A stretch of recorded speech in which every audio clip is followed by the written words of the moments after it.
Fala, gente amiga, tudo bom? Eu sou Carlos Lose e este é o Batata Diário, o seu programa de dicas do Diário do Capitão. E hoje nós vamos voltar a fazer as nossas análises de episódios de Jornada nas Estrelas. Hoje nós vamos retornar a DS9, mais especificamente ao 14º episódio da primeira temporada, intitulado Progresso. Gente, esse é um episódio muito bom, tá? Ele tem uma história A que é muito boa e uma história B que é mais ou menos, né? Mas é um alívio cômico interessante, né, para o episódio também, né? Mas vamos falar dessa história A. No que consiste essa história A, né?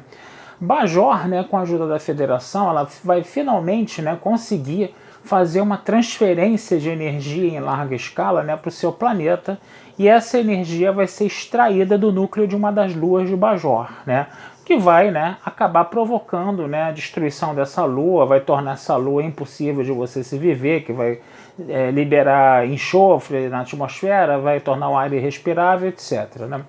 Só que o grande problema é o seguinte, né? Praticamente toda a população da Lua foi evacuada, menos 3 pessoas, né? E essas pessoas, né, são um casal, né, de bajorianos, né, que foi torturado pelos cardassianos e não consegue falar mais, né? E eles meio que trabalham, né, para um ancião chamado Mulibok, né? E aí é interessante a gente ver, né, que esse Mulibok, o que acontece? Ele lutou contra os cardassianos, né, e depois da guerra ele fincou, né, raízes, né, nessa lua, né, que vai ser destruída. Né. Ele considera a lua o lar dele, né, e ele acha que sair dali daquela lua vai significar a morte dele. E ele já até sabe, né, que a lua vai ser destruída, ele aceita, né, a destruição da lua e praticamente morrer, né, vamos dizer assim, junto com a lua, né, no caso, né. E aí quem é que vai ter a árdua missão, né, de convencer o Mulibok, né, a sair da Lua e estabelecer a vida dele em Bajor, né, vai ser a nossa Major Kira, né, Kira Nerys, né, que lutou na resistência cardassiana, que sempre se preocupou com os fracos e com os oprimidos, sempre se preocupou, né, com assuntos da cultura bajoriana, da identidade bajoriana, coisa e tal, né? E isso vai ser um processo muito doloroso para ela, né? Porque ela precisa tirar aquele cara dali, né? Esse ancião, esse Mulibok daí, mas o Mulibok ele não vai, entendeu? Querer sair de lá de jeito nenhum, né? E aí ela começa a ficar ali convivendo com ele, né? Tentando aos pouquinhos convencer ele, coisa e tal, mas o processo de extração da energia da Lua não pode esperar, né? É a história do progresso, né? É até um episódio interessante que a gente vê novamente esse embate, né, entre a tradição e a modernidade, né? A gente já viu isso em vários produtos culturais, né, por aí, né? E a tradição às vezes ela é vista como a vilã das coisas, né? A modernidade é vista como a mocinha, né? Às vezes esses papéis se invertem, né? Nesse caso desse episódio, né, a tradição é vista como algo mais virtuoso, né? E a modernidade é vista mais como a vilã da história, né? Mas é aquela coisa, né? Ninguém consegue, né, ficar alheio, né, ao avanço do progresso, né, no caso, né, como o título do episódio fala, né, já vimos esses casos aí em várias situações, né, na vida real inclusive, né. E aí o que acontece? A nossa Kira vai ter que realmente, né, optar, né, por tirar, né, o Mulibok de lá, mas ela começa a estabelecer uma amizade com ele.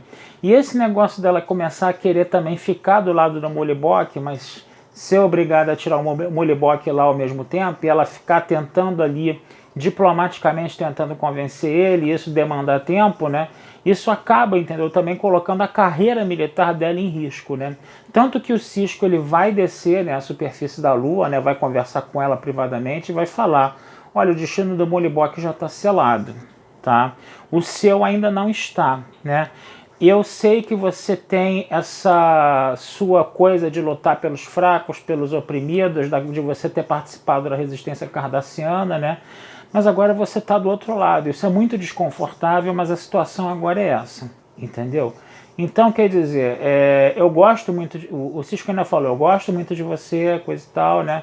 Mas pensa bem o que você vai fazer aí, né?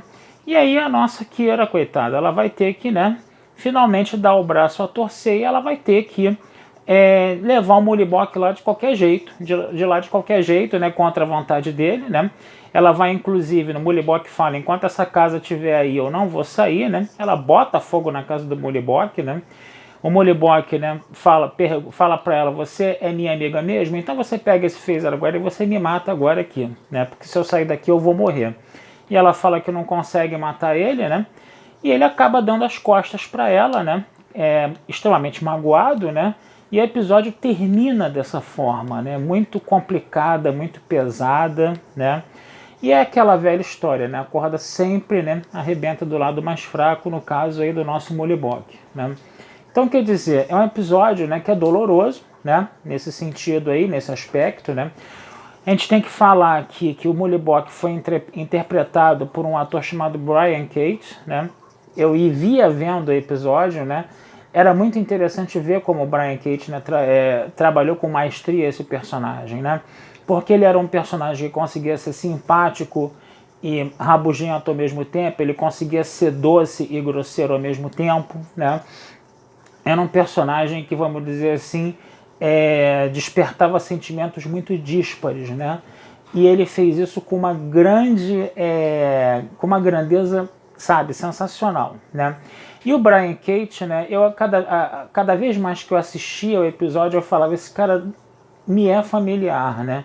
Aí eu fui fazer minha pesquisazinha lá no IMDb, eu descobri algumas coisas, né? Que o Brian Cate, por exemplo, ele trabalhou naquele filme do Sean Connery, né, Meteoro, lá de 1979. Que o Brian Cate, por exemplo, ele fez uma série que passou na Globo lá no início da década de 80, chamada Terceira Guerra Mundial, né? Ele era o secretário-geral do Partido Comunista, né? E tinha uma série que passava na Globo nos domingos à tarde, muito antes de existir Faustão Domingo de Tarde, né? Que era uma série chamada Cara ou Coroa, né? Que tinha um ex-juiz, né? Que era interpretado por ele, né? Que era um ex-juiz bem casca grossa, né? E ele tinha um amigo que era um cara mais novo que dirigia lá um carro vermelho iradaço lá, né? Então era uma série policial, né? Que rolava na Globo domingo de tarde, né? Quer dizer, só os mais antigos, né, vão lembrar disso, né? Então esse Brian Cate, ele é um baita de um ator, ele já trabalhou em muitas coisas, né? Primeiro filme que ele fez, ele tinha 3 anos e o filme foi lá em 1924, né? Ele já é falecido já, né? Morreu na década de 90, né? Mas é interessante a gente ver, né, esse grande personagem aí, né, trabalhando nesse episódio.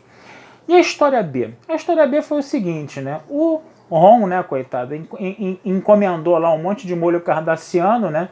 Que ninguém gostava na estação, né? O Quark ficou revoltadíssimo da vida com esse negócio, né? E o Jake, né, e o Nog, que estavam ali perto jogando umas cartinhas, estavam escutando a conversa, né? E o Nog achou que aquele molho cardassiano poderia ser, né, uma chance, uma oportunidade de quê? De lucro, né? Bem ao estilo Ferengi, né? Então ele começa a negociar aquele molho com outras pessoas, né? Ele queria 5 barras de ouro para Latinum, né? Por causa daquele molho, né? Vender aquele molho por essas 5 barras de ouro para Latinum. Mas num primeiro momento ele troca lá, ele e o Jake trocam esse molho por 100 pinos de vedação, lá, uma coisa lá que nem o chefe O'Brien sabia para que servia, né? E o que acontece? Esses 100 pinos de vedação iam ser comprados de um comerciante por um bajoriano, né, que não tinha dinheiro para pagar, né, os 100 pinos de vedação. Aí eles entram em contato, né, o Jake e o Nog entram em contato com esse bajoriano, e esse bajoriano troca, né, esses pinos de vedação por um terreno em Bajor, né.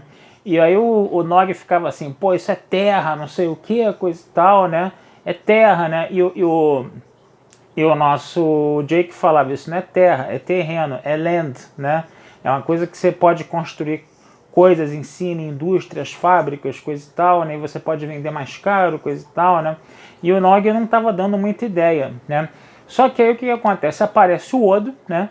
Conversando com o Quark, falando assim, olha só, teve uma tal de corporação aí, não sei das quantas lá, que comprou um terreno e agora ninguém sabe quem são essas pessoas da corporação, né? E agora, vamos dizer assim, tem uma espécie de empresa ou governo de Bajor, não me lembro agora, né? Que está querendo comprar esse terreno para montar uma indústria, uma fábrica, alguma coisa lá, né? Só que esse terreno tem 4 donos, né? E eles não estão achando o 4º dono. E essa corporação, não sei das quantas lá, foi o nome que o Nog, né, e o Jake inventaram para negociar com o bajoriano, né? E aí, né? O Quark, pô, e eu tô fora dessa jogada, não tô sabendo disso não, mas eu vou me meter nessa jogada, né? Aí nessa hora, né, o Nog chega, né, como bom Ferengi esperto, e fala, tio Quark, olha só, eu tenho uma coisa para te falar. Eu tenho uma oportunidade de negócio para o senhor que vai render 5 barras de ouro para a Latinum, vai custar só 5 barras de ouro para a Latinum, quer, né? E aí o episódio dá a entender, né, que o Nog e o Jake conseguiram, né, as 5 barras de ouro para a Latinum, né, em troca do terreno lá que eles cederam para o Quark, no caso, né? E aí eles acabam conseguindo, né? Essa história B foi engraçadinha, né? Foi um alívio cômico interessante, né? Agora, é legal, né? Você vê, né, que a cultura Ferengi, né, foi trabalhada, né, nessa historinha B, né? E é interessante a gente perceber também como a gente está vendo que em DS9 a cultura Ferengi foi muito mais bem trabalhada, né, do que em TNG, né? Em TNG eles eram um alívio cômico, os Ferengis, né, eles eram tratados com um certo desprezo mesmo por aqueles oficiais da frota do século 24, todos desenvolvidos, não sei o que, né, todos, né? E essa empáfia aí, né, no caso, né? Mas em DS9 não, DS9 a gente vê a cultura Ferengi sendo muito bem trabalhada e foi muito bacana a gente ver isso nesse episódio também, né? Vendo que essas coisas já estavam sendo ali, né, trabalhadas na primeira temporada. Tá certo, gente? Então vou ficando por aqui, desejando vida longa e próspera. Esse texto vai estar, como sempre, lá na Batata Espacial, tá? E não deixe de curtir, compartilhar e comentar o Diário do Capitão nas redes sociais, que essa ajuda de vocês sempre nos é muito bem-vinda, tá? Um abração, fui e até a próxima.